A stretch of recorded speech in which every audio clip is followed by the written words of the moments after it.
দেখবেন একটি কথা আছে, অল্প বিদ্যা ভয়ঙ্কর। তো অল্প বিদ্যা ভয়ঙ্কর কেন বললাম? দেখেন, এখানেই দেখেন একটি সুন্দর একটি সিম গাছ। হ্যাঁ, সুন্দর একটি, খুবই সুন্দর একটি সিম গাছ, খুবই সুন্দর, একবারে অনেক পাতায় পাতায় হয়ে গেছিলো।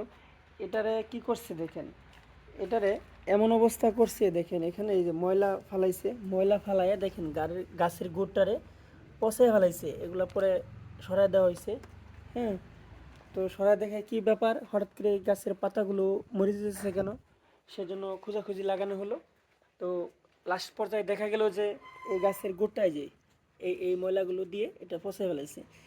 তো আসলেই দেখেন এখানে অনেক কয়েকটি গাছ ছিল, তো এই গাছগুলো দেখেন এই যে ফুল আসছে, কত সুন্দর ফুল।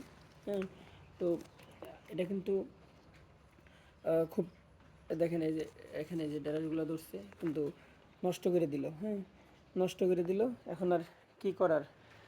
তো এই জন্য বললাম যে বেশি বুঝলে যা হয়, আর অল্প বিদ্যা ভয়ঙ্কর, সেই পরিস্থিতি হয়েছে। হ্যাঁ, আর এখন কিন্তু বৃষ্টি হইতেছে বটে, ঘুরি ঘুরি বৃষ্টি হইতেছে। বৃষ্টির জ্বালায় গ্রাম অঞ্চলে খুব চলাফেরা, খুব কষ্ট, খুব কষ্ট, যেটা বাসায় প্রকাশ করা যায় না। এখনও বৃষ্টি হইতেছে, এখনও কিন্তু বৃষ্টি হইতেছে। ধন্যবাদ সবাইকে।